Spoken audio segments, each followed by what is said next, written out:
जय माता दी दोस्तों। तो सुबह 6 बजे का टाइम है और माता रानी के भवन से ओ माय गॉड क्या डिवाइन खुशबू आ रही है। और ये है ओम का साइन बना हुआ पूरा कटरा शहर। और ये पूरी बर्फ़बारी से पूरी बर्फ़ ही बर्फ़ है सब जगह पर। यहाँ पर छोटी छोटी डॉल्फिन्स भी मुझे दिखाई दी बाणगंगा के पानी में। जय माता दी दोस्तों। तो फाइनली मुझे जो है बुलावा आ गया माता रानी की तरफ से और मैंने काफ़ी ज़्यादा प्रेयर करी थी इस चीज़ के लिए कि मुझे माता रानी का बुलावा आ जाए। तो 13 साल बाद फिर से मुझे एक बार मौका मिला है और उसके लिए क्या क्या प्रोसेस करना पड़ता है ना, मैं आपको सारा बताती हूँ। तो गाइस सबसे पहले आपको क्या करना पड़ेगा ना, सबसे पहले आपको ऑटो करना पड़ेगा। ऑटो वाला आपको एक काउंटर के पास जाके छोड़ देगा, ठीक है। उस काउंटर के पास में ही आपको लाइन वगैरह लगानी पड़ेगी। ये सारी चीज़ें आपको गाइड करती वहीं पे पता चलती चली जाएंगी। और इस तरह का काउंटर होगा जहाँ से आपको RFID कार्ड बनेगा, ठीक है। तो RFID कार्ड के लिए आपके पास में सबसे इंपॉर्टेंट चीज़ जो आपके पास होनी चाहिए वो है आपका आधार कार्ड। आपका आधार कार्ड अगर है तो 15 मिनट ज़्यादा से ज़्यादा आपको लगेंगे, क्योंकि लाइन भले ही बहुत ज़्यादा हो लेकिन काउंटर्स भी बहुत सारे हैं। और क्योंकि अभी जो सीज़न का वक्त नहीं है तो इतना ज़्यादा भीड़ नहीं है वैष्णो देवी में। अदरवाइज़ कभी कभी तो बहुत ही नवरात्रों के टाइम पे तो आप भूल ही जाओ ना। तो ये बन गया हमारा RFID कार्ड का। ये इस तरीके का कुछ दिखता है, आपको भी इसी तरीके मिलेगा। और ये वापस भी ले लेते हैं लोग, तो जाते वक्त वापस। तो ये है गाइस पूरा का पूरा कटरा शहर मैं आपको दिखा रही हूँ। ये दो एंगल से इसको दिखाया जाता है। ये एक मतलब वो शहर है जहाँ पे मतलब ये काफ़ी ज़्यादा मॉडर्न हो चुका है। मतलब मुझे ऐसा लगता है कि यहाँ पे लोग खुद कह रहे थे कि हमने काफ़ी सालों से जो है गरीबी नहीं देखी है यहाँ पे किसी के लोगों ने। मतलब वैष्णो देवी की इतनी कृपा रही है। ये पूरा का पूरा आप देख रहे हो कितना साफ़ सुथरा एकदम नीट एंड क्लीन। यहाँ पे म्यूनसिपालिटी बोर्ड बहुत ज़्यादा एक्टिव है और वो बिल्कुल मतलब कचरा वचरा एकदम मतलब अब कोई फैलाते तो हैं यहाँ लोग, पे वो तो 160 रुपये फिक्स है क्या? हाँ जी। तो गाइस यहाँ से आपको ऑटो लेना होता है। ऑटो जाता है आपको चेक पोस्ट तक। बाणगंगा के चेक के 200 मीटर पहले आपको छोड़ता है जो कि एक चेक पोस्ट। और उस चेक पोस्ट से आपको फिर जो है अपना आगे का जर्नी जो है शुरू करना पड़ता है। वहाँ से पैदल ही आप जा सकते हो, कोई आपको कुछ आप ले नहीं सकते हो। तो ये है गाइस पूरी की पूरी मैं आपको रास्ते में दिखा रही हूँ कि किस तरीके से लोग जो हैं अपना अपना किस तरह से लोग अपने मतलब जर्नी में किस तरह से लोग कितने ज़्यादा मतलब एक्साइटेड होते हैं यहाँ पे आने के लिए। और अगर आप जा रहे हो तो आपको यहाँ से देखते ही इतनी श्रद्धा सी आने लगेगी। तो हम पहुँच चुके हैं चेक पोस्ट तक। तो और चेक पोस्ट पे आपको मतलब इस समय तो भीड़ नहीं है, मैं वही बता रही हूँ जिस टाइम पे मैं आई थी दोपहर के टाइम पे। नॉर्मली आप मॉर्निंग में आओगे तो आपको काफ़ी ज़्यादा जो है ना रश यहाँ पे देखने को मिल जाएगा। तो अगर आप फरवरी में जाना चाह रहे हो तो अच्छा सीज़न है, भीड़ नहीं मिलेगी। मार्च में तो भाई बाप रे बहुत ही ज़्यादा भीड़ होने वाली है। आफ्टर 15 मार्च बहुत ज़्यादा ज़बरदस्त। तो ये था गाइस, स्टार्ट हो चुका है हमारा वैष्णो देवी का जर्नी। और यहाँ से आपको घोड़े वगैरह पोनीज़ वगैरह जो भी आपको लेने हैं आप ले सकते हो, ठीक है।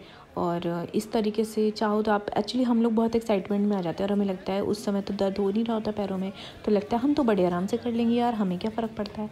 और हम जो है पैदल चलना शुरू कर देते हैं। पर वो जो आगे जाके जो हालत ख़राब होती है ना, अगर आप फर्स्ट टाइम कर रहे हो तो ये प्रीपेड जो है ना बुकिंग काउंटर है। ये सब पोनीज़ वगैरह जो होती है ना रेगुलेट कर रखे हैं इनके प्राइजेस शाइन वालों ने, तो यहीं से ही बुकिंग होती है, वैसे आप नहीं कर सकते प्राइवेट बुकिंग। तो गाइज़ मैं जो हूँ इस समय आ चुकी हूँ। अब मैं अपनी जो पूरी जर्नी है वो फाइनली जो है कंप्लीट मतलब शुरू कर रही हूँ माता वैष्णो देवी की कृपा से। जय माता दी। और हम अपनी जर्नी शुरू करते हैं। तो जब मैं रास्ते में थी तो मेरे को ये साफ़े काउंटर्स जो है काफ़ी सारे मिल रहे थे। लोग मुझे बोल भी रहे थे कि आप ले लो तो बट मतलब मुझे लगा यार मैं चल ही जाऊँगी तो। और वैसे भी ना मुझे एनिमल को टॉर्चर करना अच्छा नहीं लगता है अपनी जर्नी के लिए। तो इट्स लाइक दिस, तो आई प्रेफर पालकी मोर। तो ये हम बाणगंगा तक पहुँच चुके हैं। तो बेसिकली ये छोटा वाला बाणगंगा है। बाणगंगा के 2 स्पॉट्स आपको मिलेंगे। एक ये वाला स्पॉट है, तो ये पीछे से मतलब बाणगंगा से होती तो आपको ये पहले ही मिल जाएगा। तो आप चाहो तो यहाँ पे अपना मुंह हाथ वगैरह धो के जर्नी आगे स्टार्ट कर सकते हो। लेकिन जो मेन बाणगंगा का घाट है वो बहुत ही ज़्यादा प्रिटी है, आप देखोगे तो मज़ा आ जाएगा आपको। ये देखिए गाइस, ये है मेन बाणगंगा का घाट। और यहाँ पे क्या है ना कहा जाता है कि अगर इस पानी में आपने अपने बाल धो लिए तो आपके बालों की जो प्रॉब्लम्स होती हैं जैसे डैंड्रफ है और बाल कम हो रहे हैं या आपके बाल जो है बढ़ नहीं रहे हैं स्प्लिट एंड से, ये सारी प्रॉब्लम दूर हो जाती है और आपके बाल बहुत तेज़ी से बढ़ते हैं। ऐसा बाणगंगा के पानी के बारे में कहा जाता है। इसमें इस तरह के न्यूट्रिएंट्स वगैरह पाए जाते हैं। तो ये गाइस पूरा पिकनिक स्पॉट बना रखा है यार, यहाँ पे लोगों ने बहुत इन्जॉय करते हैं। सच बताऊँ तो मैं भी लड़का होती ना, मैं भी शर्ट खोल के मतलब नहाना धोना करती, बट क्या था ना कि मैं अकेले भी थी, और दूसरा ये था कि मतलब वही है यार, लेडीज़ होने का थोड़ा नुकसान तो होता ही है, पर फिर भी आप पैर वैर अपना आराम से बैठ सकते हो, कोई दिक्कत नहीं है। बट बहुत रिलैक्सिंग लगता है एक्चुअली यहाँ पे बैठना ना, बहुत रिलैक्सिंग लगता है। और तो काफ़ी सारे लोग यहाँ पे आपको देख सकते हो, तो काफ़ी जब बाणगंगा घाट में एक घंटा रुकते हैं। तो ये तो फ़िशेज़ हैं यहाँ पे, एक्चुअली ये मिनी डॉल्फिन्स हैं, ये फ़िशेज़ नहीं हैं, ठीक है। तो डॉल्फिन्स हैं, और इनके पानी में यही वाली जो फ़िशेज़ होती हैं रहती हैं, और काफ़ी सारे बच्चे जो थे इनको पकड़ने की कोशिश कर रहे हैं। ये जो लड़का था बार बार इनको बहुत परेशान कर रहा था। अब इस तरह के भी कुछ नेगेटिव लोग जो हैं आपको मिल जाएंगे, मतलब वैष्णो देवी में भी। ये तो मैंने वीडियो बना ली थी उसकी, तो थोड़ा रुक गया, बट ये पॉलीथिन ले के एकदम उसको पकड़ने की कोशिश कर रहा था। उसके फादर बैठे हुए हैं, और the parents are actually encouraging them, so you can't say anything about people. But ये तो माँ वैष्णो देवी का दरबार है, यहाँ पे थोड़े ही ना इतना कोई एनिमल को टॉर्चर कर सकता है, तो माता रानी की कृपा है, ठीक है। तो ये है अपना मतलब जैसे कि मैंने आपको बताया बाणगंगा घाट के बारे में सब कुछ, कि यहाँ पे मतलब अगर ये वाले एरिया में मोस्टली मेंस का मतलब ज़्यादा सेक्शन होता है, तो आदमी लोग ज़्यादा इधर मतलब रहते हैं। थोड़ा सा आप नीचे जाएंगे तो वहाँ पे आपको लेडीज़ का सेक्शन दिख जाएगा, तो वहाँ पे लेडीज़ जो है उस तरह से, अब क्योंकि लेडीज़ का सेक्शन था तो मैं वीडियो में नहीं दिखा सकती थी, तो मैंने नहीं दिखाया है वो। और यहाँ पे मुँह हाथ धोना होता है, तो मैंने भी अपना मुँह हाथ और मतलब बाल तो मैंने धोए उसमें अच्छे से। तो ये गाइस मैं तैयार हो चुकी हूँ, मैंने अपने अच्छे से बाल जो है वॉश कर लिए हैं बाणगंगा में। यहाँ पे देखो सोप वगैरह का यूज़ नहीं कर सकते, नॉर्मल आपको बाल धोने होते हैं, और मुँह भी मैंने धो लिया है, और फाइनली मैं रेडी हूँ अपनी नई जर्नी के लिए। तो गाइज़ मैंने सबसे पहले मेरा फ़ास्ट खोलने का, एक्चुअली मेरा फ़ास्ट रहता है, तो मैंने फ़ास्ट खोलने का टाइम आ गया था, 5 o'clock हो गए थे, तो मैंने एक शॉप पे मैं रुक गई, और मैंने आराम से मैगी और कॉफ़ी वगैरह मैंने पी, और ये सब पी के सब कुछ करके मैं काफ़ी ज़्यादा रिफ़्रेश हो गई थी। रिफ़्रेश होने के बाद मैंने सोचा चलो अब मैं जो हूँ अपनी जर्नी जो है शुरू करती हूँ। और ये आप देख सकते हो माता वैष्णो देवी का इवनिंग का नज़ारा है, एक्चुअली बिल्कुल रात भी नहीं है, इवनिंग का नज़ारा है। और यहाँ पर आपको काफ़ी सारी जो चीज़ें वो मिल जाएंगी आपको देखते हुए, जैसे मतलब जो घोड़े वगैरह पालकी वगैरह, तो वो सब जाने शुरू हो जाएंगे। और गाइस ये है चरण पादुका मंदिर, और ये बहुत ही ज़्यादा डिवाइन प्लेस है। बेसिकली यहाँ पे माता रानी के जो हैं चरण जो हैं यहाँ पे पड़े थे, और इसी के रूप में जो है उसको दिखा जाता है। तो आप जी जब यहाँ आ रहे हैं तो ऐसा नहीं है कि आपको इस मंदिर को स्किप करना है, आपको यहाँ पे ज़रूर जाना है। सीज़न नहीं है इस समय, फरवरी का टाइम है, एग्ज़ाम्स का टाइम है बच्चों का, इसलिए इतनी ज़्यादा भीड़ नहीं है, नहीं तो यहाँ पे भी ज़बरदस्त भीड़ होती है, ठीक है। तो ये यहाँ पे आपने दर्शन करने के बाद जो है माता रानी के दर्शन के लिए बेसिकली निकलना है, मतलब अपने माथा यहाँ पे आपने ज़रूर टिकना है ना। और यहाँ पे कुछ काउस वगैरह भी रहते हैं, उसको भी आप खाना खिला सकते हैं। तो ये जो है पूरा का पूरा आप देख सकते हो नज़ारा है, पूरा का पूरा। मैं वहाँ के ना दुकानों का नज़ारा आपको थोड़ा थोड़ा करके दिखा रही हूँ। तो काफ़ी रात मतलब हो चुकी है मुझे, आई थिंक जिस टाइम तक मैं चरण पादुका मंदिर तक पहुँची थी तो ऑलरेडी 6 तो बज ही गए थे, 6-7 बज रहे थे, हाँ 6 साढ़े 6 बजे तक का टाइमिंग था। तो ऑलरेडी यहाँ पे जो है रात और जल्दी होती है, मतलब हमारे नॉर्थ की साइड से जल्दी होती है यहाँ पे रात। तो गाइज़ ये है अपनी माता रानी के दर्शन के लिए हम लोग निकल रहे हैं। तो यहाँ पे एक चीज़ आप ध्यान रखिए, माता वैष्णो देवी के बारे में मैं एक चीज़ आपको बता दूँ। माता वैष्णो देवी एक्चुअली इतनी ज़्यादा जागृत हैं कि अगर आप जैसे कोई मन्नत किसी मंदिर में आप आओ तो आपको मांगते हैं, फिर आपकी पूरी होती है। यहाँ पे उल्टा होता है, यहाँ पे आप पहले बोल दो और आपकी चीज़ें पूरी हो जाएंगी, फिर उसके बाद आप वहाँ पे विज़िट करो। तो गाइज़ यहाँ पे जाने के ना 2 रास्ते हैं, एक तो आप ऐसे ही जा सकते हो, दूसरा रास्ता है ये सीढ़ियों की तरह जाने में, ठीक है। तो आप फ्लैट रास्ते से जाओ या सीढ़ी के रास्ते से जाओ, दोनों में से आप कुछ भी चूज़ कर सकते हो। बस सीढ़ियों का जो रास्ता है वो थोड़ा सा छोटा होता है, और मेरे से एक बहुत बड़ी गलती हो गई कि मैंने जो है सीढ़ी का रास्ता जो है अपना लिया, और ट्रस्ट मी ये छोटा ज़रूर है लेकिन आपको बहुत भारी पड़ने वाला है, क्योंकि जो पैर होते हैं ना वो बिल्कुल ऐसे लकड़ी की तरह हो जाते हैं। और यहाँ से आपको मैं पूरा नज़ारा दिखा रही हूँ, और अगर ये दिन का टाइमिंग होता ना तो आपको ये नज़ारा इतना सुंदर दिखता नहीं। आप देख रहे हो बिल्कुल ऐसा लग रहा है जैसे ओम बना हुआ है। पहले मुझे ऐसा लगा था कि ये चीज़ एक धनुष की तरह दिख रही है, पर जब मैंने बहुत ध्यान से ऊपर से जाने के बाद जब मैंने ऑब्ज़र्व किया ना तो मुझे लगा नहीं यार ये ओम की तरह ज़्यादा मतलब दिख रहा है। आप देख रहे हो ना थोड़ा ओम टाइप का, मतलब जो लोग मतलब थोड़ा सा इन सब चीज़ों में है तो वो समझ सकते हैं कि मैं किस चीज़ की बात कर रही हूँ। और गाइज़ ये तो मैं आपको बताती चलूँ धीरे धीरे वैष्णो देवी माता के बारे में कि यहाँ पे जैसे मैंने बोला था कि आपने कोई मन्नत अगर जैसे बोल दी, जैसे मेरी फ्रेंड थी उसने बहुत पहले बोला था कि अगर मेरी शादी हो जाएगी तो मैं वैष्णो देवी ज़रूर आऊँगी। 10 साल बीत गए, उसकी शादी हो गई लेकिन वो गई नहीं। पर आप यकीन नहीं मानेंगे कि वो ना अपनी शादी रजिस्टर कराना ही भूल गई ऑफिशियली। और अब आपका पता है इंडिया में अगर आपकी शादी रजिस्टर नहीं हुई तो मतलब आपकी शादी हुई नहीं है। तो फिर जब वो वैष्णो देवी आई, उसने अपनी जो बोली थी चीज़ पूरी करी, फिर जाके उसकी शादी जो है ऑफिशियली रजिस्टर हुई। तो मतलब कहने का मतलब है कि आपने अगर कुछ बोला है तो आपको फुलफ़िल करना है। तो यहाँ पे जो है बीकानेर वाला और बहुत सारे ऐसे ऐसे जो मतलब जो अच्छे अच्छे आप अगर आप लोकल जगहों पे नहीं खाना चाहते, इन जगहों पे खाना चाहते हो, वो सब आपको मिल जाएगा। तो ये लोग आपको बीच बीच में ऐसे लोग मिलते रहेंगे। ये लोग भी अपना काफ़ी ज़्यादा जो है टूर वूर करके आ रहे थे। मतलब ये लोग नीचे जा रहे थे बेसिकली, मैं जा रही थी ऊपर। रात को चढ़ाई लोग कम करते हैं, दिन में चढ़ाई लोग बहुत ज़्यादा करते हैं। तो मेरे को रात में चढ़ाई करनी थी क्योंकि मुझे पीसफुली चढ़ाई करनी थी एक्चुअली। और ये देखिए जो मैं आपको बता रही थी ना कि ओम की तरह दिख रहा है, तो माता रानी का चमत्कार है। मतलब पूरा कटरा शहर है, मतलब आई डोंट थिंक सो इन्होंने इंटेंशनली किया है, पर ऐसे ही अनइंटेंशनली वो क्रिएट हो गया है। तो इस तरह से रास्ते में आपको स्पॉट्स बहुत सारे मिल जाएंगे जहाँ पे लोग इस तरह से फ़ोटोग्राफी करते हुए आपको दिखेंगे, ठीक है। तो इस तरह से आपका जो टाइम भी है वो भी कटता चला जाएगा और आपको पता भी नहीं चलेगा कि कब ओवर हो गया।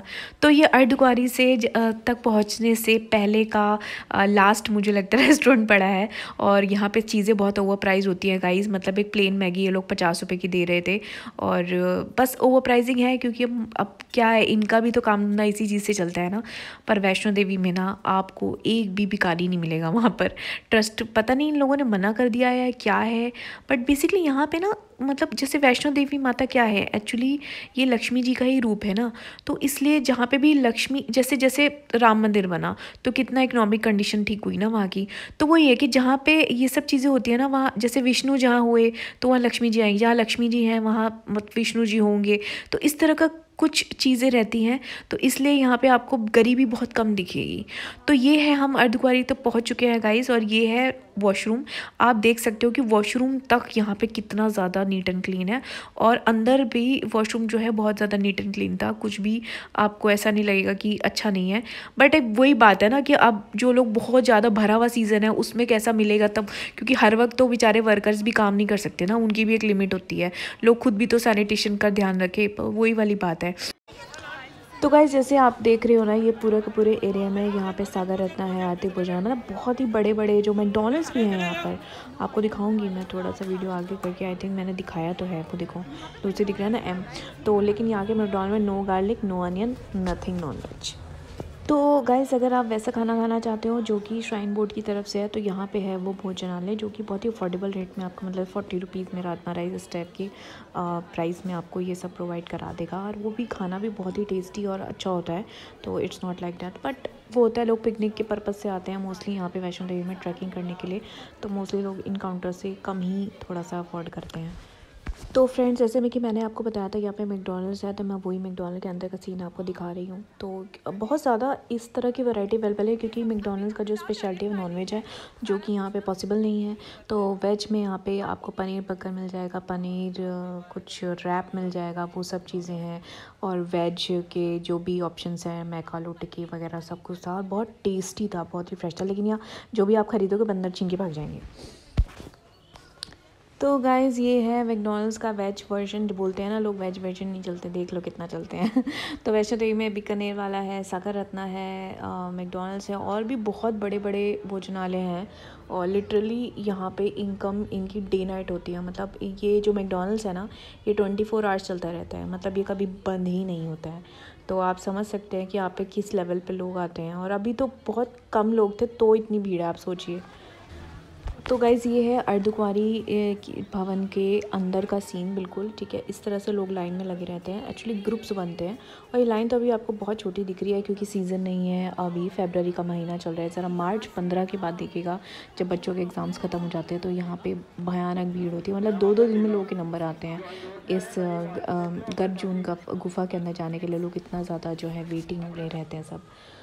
तो आप भी मोस्टली लोग क्या करते हैं, जैसे जर्नी में जाते हैं और फिर अपना नंबर की पर्ची कटा के आगे भवन में दर्शन करने के लिए चले जाते हैं, और फिर वापसी के रास्ते में फिर से रुकते हैं और अर्धकुंवारी में मतलब जितना भी टाइम फिर उनको लगे उतना देर के लिए रुकते हैं और फिर अपना जो है दर्शन वगैरह करके ही जाते हैं। इस तरह से मतलब लोग यहाँ पे प्रैक्टिस करते हैं। बट मुझे जो मैकडॉनल्ड्स का मैंने को बंदा दिखाया ना, उसने मुझे एक पर्ची दे दी थी जो उसके पास पड़ी हुई थी एक्स्ट्रा, तो उसकी वजह से मुझे जो है जल्दी मेरा नंबर आ गया। मतलब कुछ लोगों की हेल्प की वजह से जो हमारा एक ग्रुप बन गया 7-8 लोगों का। ये क्लॉक रूम है एक्चुअली। यहाँ पे आपको अपना सामान वगैरह, मोबाइल वगैरह पूरा सब कुछ जमा कराना होता है, लेकिन ये सब कुछ ग्रुप के हिसाब से होता है। तो ये जो बंदे खड़े हुए हैं ना जैकेट में आपने देखे, इन्होंने मेरा सामान जो है रखा था बेसिकली, और इनकी भी फैमिली हमारे साथ गई थी, तो ये खड़े हो गए थे, इन्होंने सेक्रीफाइस कर दिया अपना, ये नहीं गए, हर हम लोग गए। तो उनकी वजह से हमारी यात्रा में जो है, मैं ऑनेस्टली बताऊँ तो अर्धकुंवारी के दर्शन मैं सिर्फ इनकी वजह से कर पाई। तो ये जब मैं निकल गई उसके बाद मैं थोड़ा सा जो है वीडियो बना रही हूँ, पहले तो मैंने नहीं बनाई। तो इस तरह से लोग जो है वेटिंग कर रहे हैं अपने अपने लाइक का, क्योंकि एक एक बंदे को निकलने में ना टाइम लगता है उस गुफा से। मतलब वो बहुत ही ज़्यादा संकरी और पतली सी है, और काफ़ी मोटे लोग तो निकल ही नहीं पाते। और ये है हमारा भवन जाने का रास्ता। ये एक्चुअली नया रास्ता है और मैं गलती से नए रास्ते पर चली गई। दूसरा रास्ता है चढ़ाई वाला रास्ता है, वो मतलब आप सीढ़ियों से चढ़ते चले जाओगे तो जल्दी पहुंच जाओगे, बट मुझे पता नहीं था तो मैं इधर ही चलती चली गई। तो आप ये जब आप गर्भजून से आ जाओगे ना उसके बाद का है। तो गाइस इस तरीके से मेरी जो पूरी की पूरी जर्नी है अर्धकुंवारी की वो कंप्लीट हो चुकी है, और अब मैं निकल रही हूँ अपने मेन जो माता रानी का भवन है उसके लिए। और ये जर्नी मेरी मतलब मैंने सोचा नहीं था कि मेरे को अर्धकुंवारी के दर्शन हो जाएंगे। पिछली बार तो नहीं हुए थे और थैंक गॉड इस बार हो गए। तो अब मैं निकल रही हूँ, और गाइस ये मैं पहुँच चुकी हूँ भवन के अंदर। और आप यकीन नहीं मानोगे जिस लेवल पे भीड़ है, मतलब आप समझ सकते हो कि यहाँ पे किस तरह से लोग सो रहे हैं। मैं आपको दिखाती हूँ, जैसे कंबल डाल डाल के लोग सो रहे हैं। इतनी लंबी वेटिंग है, वो भी तब जब लोग मतलब ये खुद कह रहे हैं वैष्णो देवी वाले लोग कि लोग राम मंदिर बनने की वजह से काफ़ी कम हो गई है भीड़। ठीक है, तब इस लेवल पे भीड़ है। आप अगर जा रहे हो ना तो आपने जो ड्रेस पहनी हुई है ना, आप ये समझ लीजिए कि आप उसी में दर्शन करेंगे। आपको कुछ भी सामान लेके जाने की ज़रूरत नहीं है, क्योंकि आपको वहाँ पे चेंज करने का, नहाने धोने का तो मतलब सवाल ही नहीं उठता है। आप ये समझ लीजिए सवाल ही नहीं उठता है, समझिए। तो इस तरह का है ये। अंदर का भोजनालय है पूरा का पूरा। आप वही जो मैंने आपको बताया था शान बोर्ड की तरफ से चल रहे हैं, वहाँ पे अफोर्डेबल रेट में आप खा सकते हो। और मैं थोड़ा सा खाना दिखा रही थी आपको। इस तरह का खाना देते हैं वो लोग, और अच्छा खाना होता है, टेस्टी खाना होता है, घर जैसा होता है सब कुछ।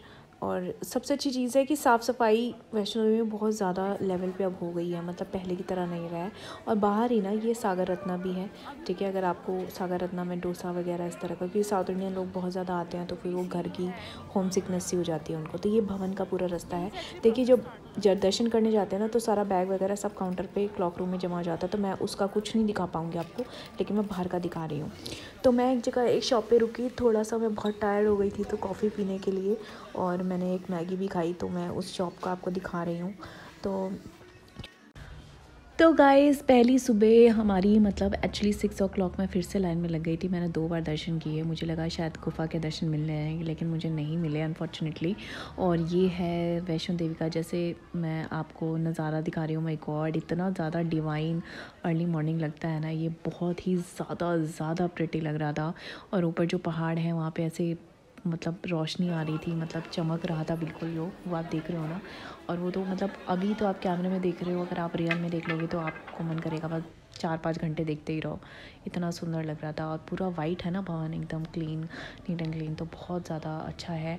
और जैसे कि मैंने आपको बताया, यहाँ पे क्लीनलीनेस की बहुत ही ज़्यादा ध्यान रखा जाता है। मतलब यात्रियों को कुछ नहीं बोलता है कोई भी, बट फिर खुद भी वो कहते हैं कि आप ध्यान रखो, क्योंकि खुद भी बहुत ध्यान रखते हैं। और ये बस अब हम रोपवे से जाने वाले हैं, ठीक है। तो उसका मैं पूरा दिखा रही हूँ, प्रोसेस है पूरा रोपवे पे जाने के लिए। तो रोपवे पे जाने के लिए आपको क्या है, टिकट करानी पड़ती है।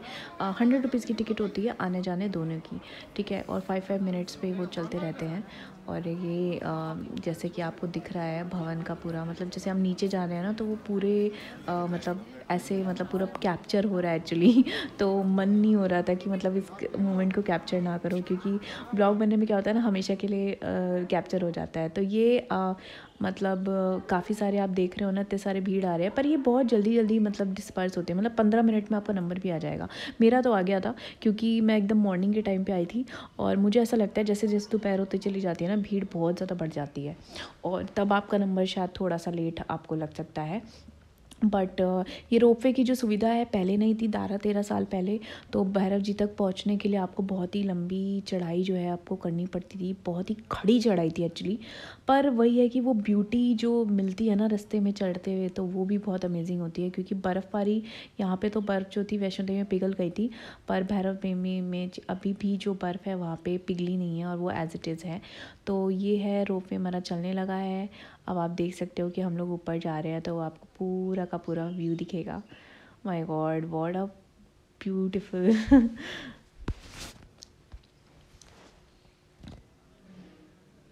तो जैसे जैसे हम ऊपर जा रहे थे ना, वैसे वैसे पहाड़ों की जो सुंदरता थी वो देखने को मिल रही थी। और एक रोपवे में कम से कम 50 लोग होते हैं, तो बहुत जल्दी जल्दी मतलब लोगों को भेजते हैं। काफ़ी बड़ा मतलब वो है ये रोपवे। और ये देखिए, ये बिल्कुल ऐसा लग रहा था हम कश्मीर में आ गए हो। आपको ऐसा महसूस ही नहीं होगा कि आप उसमें हो। और ये जम्मू कश्मीर की घाटी बहुत ज़्यादा सुंदर लग रही थी, बहुत ही सुंदर, रियली बहुत ही ज़्यादा खूबसूरत। अभी थोड़ी देर में आप देखोगे कि बर्फ़ भी आनी शुरू हो जाएगी। और भैरव देवी में तो काफ़ी ज़्यादा जो है बर्फ़बारी मतलब हुई भी है। हालांकि थोड़ी थोड़ी बर्फ़ तो वहाँ पे भी पिघलने लगी है, जैसे दोपहर होगी ना तो पिघल जाएगी। आई थिंक जब तक मैं वीडियो बना रही हूँ, अपलोड करूँगी, तब तक तो पिघल ही जाएगी। मैंने ये 9 तारीख का वीडियो है पूरा का पूरा, 9 फ़ेब का। आई थिंक आप लोगों को 10 फ़ेब को ही मिलेगा देखने को। तो आप ये देख रहे हो ना, बर्फ़ थोड़ी थोड़ी दिख रही है आपको। तो ये पूरा का पूरा जो एरिया था वो बर्फ़ से बहुत अच्छे से, बहुत प्यारे तरीके से ढका हुआ था। एकदम वैसी जगह है ना, एकदम गांव के लोग हैं, मतलब कोई होटल नहीं, कुछ नहीं। ये सब होटल्स नहीं हैं, ये बस लोग के घर हैं, यहाँ पे लोग रहते हैं, ठीक है। तो उस तरह का पूरा एरिया है ये। जैसे जैसे आप ऊपर चले जाओगे, आपको और ज़्यादा मतलब इस तरह के जो व्यूज़ हैं आपको देखने को मिलेंगे। और कुछ व्यूज़ तो इतने सुंदर थे, ऐसा लग रहा था कि अच्छा, डर भी लग रहा था रोपवे पे ना, क्योंकि ये जो आवाज़ है, चढ़ चढ़ चढ़ चढ़ कर रहा था, तो काफ़ी ज़्यादा डर लग रहा था कि कहीं टूट के गिर ही ना जाए। बट ऐसा नहीं हुआ, और आसानी से हम लोग मतलब जो है हमने जर्नी कर ली अपनी। ये देखिए, ये आप देख रहे हो ना पूरा का पूरा। अगर मतलब मैं, लोग बोल रहे थे अगर मैं 2 दिन पहले आ जाती ना, तो ये मुझे पूरा वैष्णो देवी भी पूरा बर्फ़ में मतलब भिगा हुआ मिलता। थोड़ी थोड़ी बर्फ़ थी, मैंने देखा वैष्णो देवी में भी हल्की हल्की इधर उधर मुझे दिख रही थी। बट मतलब मेन जो भैरव देव है ना, वहाँ पर ज़्यादा मतलब बर्फ़ है, बहुत ज़्यादा है बर्फ़ अभी वहाँ पे। लेकिन अगर आप मेरा व्लॉग देखने के बाद डिसाइड करेंगे, तब आपको शायद बर्फ़ ना ही मिले। तो गाइज़, मैं ऊपर पहुंच चुकी हूँ, और आप यहाँ पे देख रहे हो बिल्कुल शिमला के टाइप का जो सीन है ना, वो हो रखा है ना। बहुत ही ज़्यादा प्रिटी है, बहुत ही ज़्यादा खूबसूरत है। ऊपर के पहाड़ देखो कितना सुंदर लग रहे हैं, इधर देखो। तो इस तरह से हम चलते जा रहे थे। मंकीज़ बहुत है यहाँ पे, लंगूर बहुत ज़्यादा हैं। तो मतलब फ़ोन को ना बहुत ध्यान से हैंडल करना पड़ रहा था, क्योंकि वो लोग लेके भाग जाते हैं। सामान तो चुराते ही हैं, क्या पता नहीं चलता है ना उनका, कब वो फ़ोन ही लेके भाग जाएं। तो ये अपना पूरा एरिया है। और अभी हम थोड़ी देर में जाएंगे। इनका यहाँ पे इन्होंने ना एक पॉइंट भी बना रखा है। उस पॉइंट पे अगर आप अपना मतलब वहाँ बैठ जाओ, काफ़ी टाइम, जितना टाइम स्पेंड करना चाहो आप कर सकते हो। आपकी फैमिली होती है, लोग तो पूरा चद्दर वद्दर बिछा के ही बैठ जाते हो, सोचते बस आप हम यहीं पे थोड़ी देर करके जो है अच्छे से रेस्ट करके निकलते हैं। और 2 घंटे के लिए जो टिकट होती है वो वैलिड होती है। लेकिन ऐसा कुछ नहीं है, अगर आप थोड़ा लेट भी हो जाते हो तो 2 घंटे के बाद दोबारा टिकट करा दो आप, उसके बाद उससे रोपवे से आ जाओ। बट वही है कि आपको बस 100 रुपीज़ दोबारा से देने पड़ेंगे, इतना ही है। तो अगर आप फैमिली के साथ कुछ जर्नी करने की सोच रहे हैं, और जो कि आपको अफोर्डेबल रेट में भी करनी है, तो I think Vaishno Devi is a very good option. यहाँ पर आपको बर्फ़ और ये सब चीज़ें, मतलब नेचुरल ब्यूटी एक्चुअली बेसिकली बहुत मिलेगी। और नेचुरल पानी का तो खैर क्या नहीं, क्या वो तो है ही यहाँ पर। ये हमारा भैरव देव का पूरा एरिया है, ठीक है। यहाँ पे ये शॉप्स हैं, शॉप्स बहुत ज़्यादा नहीं है, थोड़ी सी ही हैं। तो बस यहाँ से आप प्रसाद लीजिए और आप अपने दर्शन के लिए लाइन में लग जाइए। तो ये वो एरिया है जो मैं आपको बता रही थी ना, कि एक पूरा एरिया है, डेडिकेटेड एरिया, जहाँ से लोगों को मतलब लोग बैठते हैं, पूरा देखते हैं। एक्चुअली मुझे बहुत डर लग रहा था, क्योंकि क्या था ना कि मैं दूर दूर से ही कैप्चर कर रही थी, क्योंकि अगर दो चीज़ें थी, एक तो वहाँ पे मंकीज़ बहुत ज़्यादा थे, दूसरा ये था कि वहाँ पर ना मतलब पहाड़ के नीचे का एरिया बहुत ज़्यादा है, तो अगर एक बार आपको फ़ोन गिर गया तो फिर आपको भूलना ही पड़ेगा उस फ़ोन को, आप जाके पिक नहीं कर सकते, मतलब कोई वे आउट ही नहीं है। तो इट्स लाइक दिस। तो मैंने फिर भी डरते डरते ब्लॉग में मुझे लगा डालना है, तो मैंने किसी तरीके से जो है थोड़ा सा वीडियो ले लिया डरते डरते। भाई ये आपको दिख रहा है, ये सांची छत है हेलीकॉप्टर, तो यहाँ तक हेलीकॉप्टर आता है, मतलब शाहरुख खान वगैरह जो आते हैं सेलिब्रिटीज़ वो उधर तक ही आते हैं, और फिर वहाँ से वो वैष्णो देवी तक जाते हैं। मतलब वैष्णो देवी उनके लिए ऊपर नहीं पड़ता, उनके लिए नीचे पड़ता है, मतलब नीचे की चढ़ाई हो जाती है उनके लिए, तो ऐसा है। तो आप भी चाहो तो आप हेलीकॉप्टर से अपना जो है पूरा का पूरा जर्नी कर सकते हो, कोई इशू नहीं है, बहुत बढ़िया है सब कुछ। और देख रहे हो आप, क्राउड देख रहे हो कितने लोग हैं यहाँ पे। तो एक तरह से जो पूरा जो जर्नी होता है आपका वैष्णो देवी का, बेसिकली यहाँ पे आके ख़त्म हो जाता है। और भैरव देव के दर्शन कहा जाता है कि वो करने बहुत ज़्यादा इम्पोर्टेंट भी हैं, क्योंकि अगर आप वो नहीं करते हैं तो आपकी जो यात्रा है वो कंप्लीट नहीं मानी जाती। सच बताऊँ तो मैं इतनी बुरी तरह से थक रही थी कि मेरे से हो नहीं रहा था, मुझे लग रहा था वहीं से वापस चली जाऊँ। लेकिन फिर मैंने देखा रोपवे है, रोपवे तो बहुत ही ईज़िली मतलब आप चढ़ के जा सकते हो, तो मैंने रोपवे का रास्ता जो है अपना लिया। बेसिकली मैंने ना बैग में बहुत सारा सामान भर लिया था, और वो मेरा सामान, इतना सामान मैंने भर लिया था वो मेरे एक भी काम नहीं आया, क्योंकि कपड़े तो आप बदल ही नहीं सकते वहाँ पे। तो आप अगर जा रहे हो ना वैष्णो देवी, तो एक जीन्स टी शर्ट और जैकेट अगर सर्दी है तो पहन लीजिए, उसी में फ़ोन रख लीजिए, बस आपको कुछ भी ज़रूरत नहीं है, और थोड़ा सा कैश और ATM रख लो, बस इतना लेकर जाओ आप, तो आप बहुत आसानी से जो है पूरी जर्नी ऊपर नीचे कर लोगे। आप अपना सामान कैरी करोगे ना ज़्यादा तो बस कुछ फ़ायदा नहीं होगा। तो ये है, देखो ये पेड़ देखो कितना सुंदर लग रहा है ये मतलब मैंने एक्चुअली कभी भी इस तरह की चीज़ें नहीं देखी हैं, कुल्लू मनाली टाइप जगह में मैं नहीं गई हूँ, तो मुझे ये बहुत ही ज़्यादा खूबसूरत लग रहा था। बाकी अगर आप लोग किसी जगह पे ट्रैवल किए हो ऑलरेडी तो आपको शायद ये इतना ज़्यादा वो ना लगे। मतलब ये देखो माता का भवन दिख रहा है, कितना सुंदर दिख रहा है यहाँ से। तो ये जो पूरा एरिया है ये इस तरह का है, मतलब हिमालय का एरिया, हिमालय तो नहीं है शायद, जम्मू कश्मीर की घाटी अलग आती है, हिमालय में तो शायद नहीं आती है। वैसे मुझे पता नहीं है, हो सकता है मेरी जनरल नॉलेज ऐसी हो, तो आप माइंड मत करना इस बात को। तो गाइस ये था हमारा पूरा का पूरा जर्नी, है ना, ऑलमोस्ट जो है कंप्लीट होने पे आ चुका है। और आई होप आप लोगों को ये ब्लॉग अच्छा लगा होगा। मैं तो मतलब बेसिकली ब्लॉग इसलिए भी डालती हूँ कि ताकि अपनी खुद की एक मेमोरी हो जाएगी। तो ये भैरव बाबा जी का मंदिर है, अंदर का तो नहीं, पुलिस वाले रोकते तो मैंने बाहर का थोड़ा सा आपको दिखा दिया है, ठीक है। ये मंदिर है, और मंदिर में इस तरीके से लोग जो हैं आते हैं। बेसिकली थोड़ा सा ये भैरव बाबा का है ना, तो थोड़ा तांत्रिक वाला चीज़ थोड़ी सी ज़्यादा है यहाँ पर, है ना। तो ये गाइस हमारी जर्नी एंड होती है। आई होप आप लोगों को ब्लॉग अच्छा लगा होगा। अच्छा लगा, जय माता दी लिखते रहिए।